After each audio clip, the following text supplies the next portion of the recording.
Welcome back. If you've just joined us, you're watching the news at 10 on Channels Television, coming to you live from Lagos. A reminder of our top stories. Court orders Senator Naya Abaribe and 2 other sureties to produce IPOB leader Nnamdi Kanu or forfeit 100 million naira bail bond. Senate seeks the appointment of a separate minister for the power sector to ensure quick resolution of electricity supply challenges in the country. Army denies claim of carrying out vaccination as it commences Operation Crocodile Smile. More parents storm schools to withdraw their children over the rumour. And US-backed Syrian forces take control of city declared by IS as capital of its caliphate.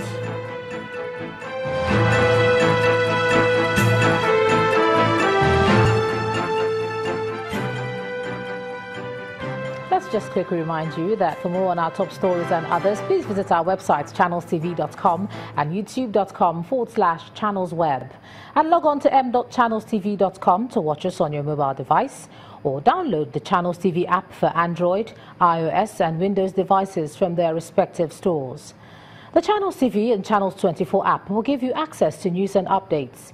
You also have access to the Eyewitness feature, with which you can share those pictures, videos or news of happenings around you. Just install the app, then tap and swipe to reveal the menu, and then follow the instructions. Now let's take a look at some of the pictures that were sent in to us. And we can begin with this set of images from Afa Garage Road, and that's an area in Ilorin, the Kwara State capital, showing this overloaded car. Our Eyewitness reporter wants men of the Federal Road Safety Corps to do something about it. Next is this image from a federal highway in Calabae, the Cross River State capital, showing vehicles in a gridlock. According to our Eyewitness reporter, this is due to the bad state of the road and he wants it fixed quickly. Our next image is from Gombe Road in Gombe State, showing the scene of an accident. Our Eyewitness reporter says the accident was due to the bad road and he calls on the relevant authorities to provide a solution. Finally is this photo from Buhari Road in Abuja, the Federal Capital Territory, also showing the scene of an accident. Our Eyewitness reporter wants the campaign stepped up by the relevant government agencies for motorists to be safe on the roads this year. Thanks a lot for all your pictures, sending them in, and do download all the apps to send us some more. The Nigerian Army have continued to deny reports of an immunization exercise among school children in the southern part of the country covered by Operation Crocodile Smile. The commanders of the exercise in Bayelsa and Delta states insist that the duty of the Army is to protect lives and property. They're appealing to residents to regard the soldiers as their friends who are there to protect them.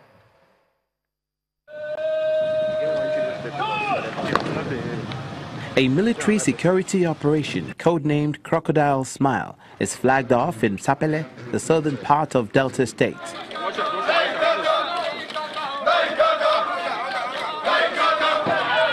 Soldiers hop into gunboats to demonstrate the skills employed for the operation.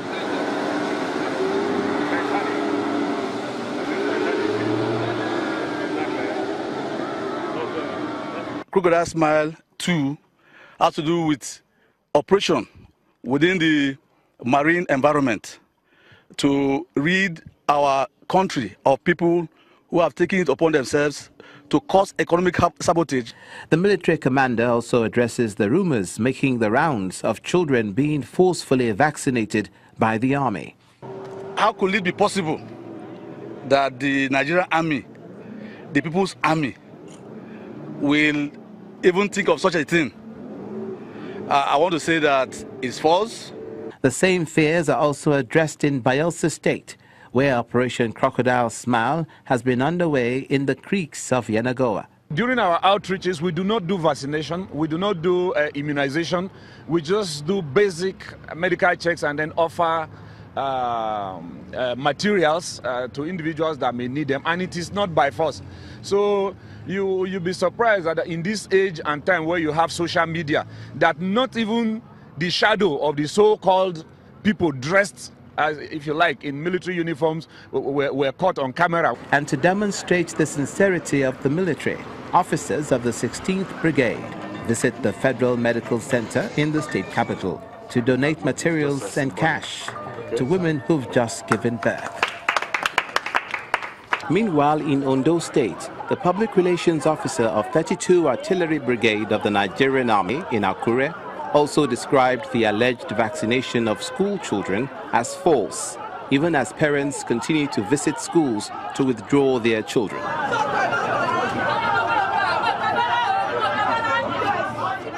This information is not genuine, and I'm using this medium to inform the general public of Ondo States, especially the parents, the guardians, teachers, and other community leaders, traditional rulers, to regard this information as fake and malicious. The Nigerian military insists on their integrity in the face of allegations of dubious vaccination exercises, and would rather solicit the support of Nigerians in fulfilling their constitutional mandate. Let's cross over to Abuja now. Here's Linda Akiwe. Linda. Hello, Ijoma. Now, when former President Olusegun Obasanjo announced his retirement from active politics in 2015, not many people believed he would stand by his words. Today, Chief Obasanjo is maintaining his stance, insisting he would stay out of partisan politics. Chief Obasanjo was speaking in Abeokuta, the Ogun State capital, after a closed-door meeting with the caretaker chairman of the People's Democratic Party, Senator Ahmed McCarthy. Although the details of the meeting were not made available to the media, it is believed that the PDP may be seeking to court the goodwill of its former BOT chairman. The former president is also advocating a strong incumbent government balanced by strong opposition to sustain the nation's democracy. I was in PDP, but not now. And God forbid, say when a job vomits, you go back to eat it, vomit again. No, I've said no partisan politics for me again. And no partisan politics for me again. For our democracy to thrive and continue to be strong, we need strong party in government and strong party in opposition. It has to be that way. Otherwise, though the party in government will get away with impunity, and that is not good for democracy.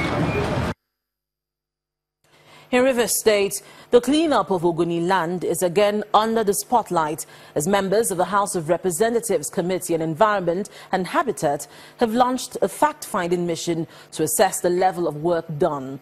The committee, which held talks with the management and team members of the hydrocarbon pollution remediation project in Port Harcourt, expressed worries that the contractors may not meet the set deadline. But the coordinator of HYPREP, Marvin Dekil, insists the exercise is on course. Our correspondent Emmanuel Ereyi reports. An event worth celebrating on June the 2nd, 2016. Following the flag-off of the cleanup of Ogoni land by the Vice President, Yemi Oshibajo, to kickstart the remediation of environment ravaged by decades of oil pollution. 17 months after, members of the House of Representatives Committee on Environment and Habitat are meeting with the hydrocarbon pollution remediation project team members saddled with the cleanup, seeking answers.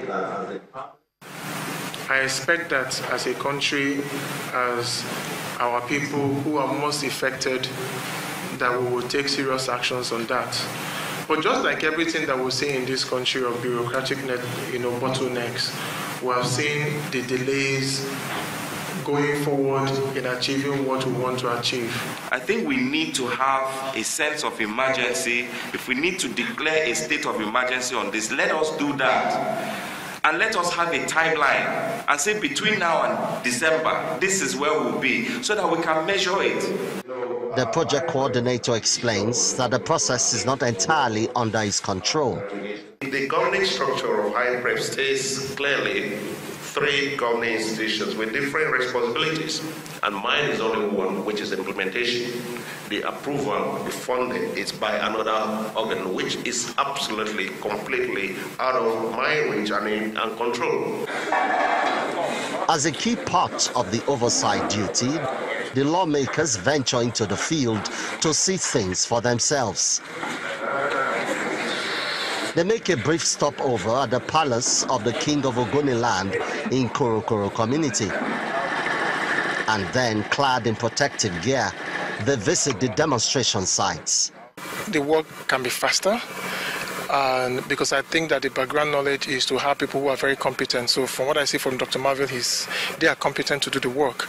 All we want to see is a situation where the processes leading to the cleanup is a lot faster, because the more we waste time, of course, the more impact on the livelihood of the people who live here. With over 120 communities with a multiplicity of spill sites in the 4 local government areas of Ogoniland, the remediation of the devastation of the environment is an exercise many believe is not a sprint, but a marathon. Emmanuel Erei, Channels Television News. Here in the nation's capital, a group led by a Nigerian entertainer, Charles Oputa, also known as Charlie Boy, is back at the Unity Fountain in Abuja. This time they are protesting what they call unacceptable silence of President Muhammadu Buhari regarding recent allegations of corruption linked to some of his appointees. The group, which is acting under the aegis of Amumu Dondu movement, is asking the president to act decisively and demonstrate that he is not in support of corruption. Corruption to this government, as we were told, is a practice of yesterday, a practice of the past. But in the past 1 year, allegation after allegation has been leveled against principal elements of this government. Mr. President, on whose table the buck stops, has refused to either initiate investigation or refused or neglected to at least say a word on these individuals whose hands have been found fiddling the tills of our country. We are asking Mr. President that for the sake of our country, all we ask of you as a former general, once a general is always a general, lead from the front. This is the government that says it is fighting corruption more than any government.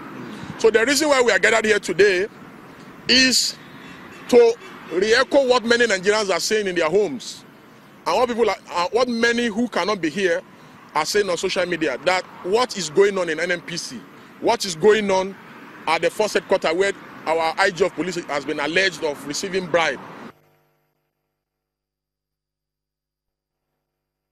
When the News at 10 returns, Nigeria's headline inflation eases to 15.98% in September from 16.10% in August.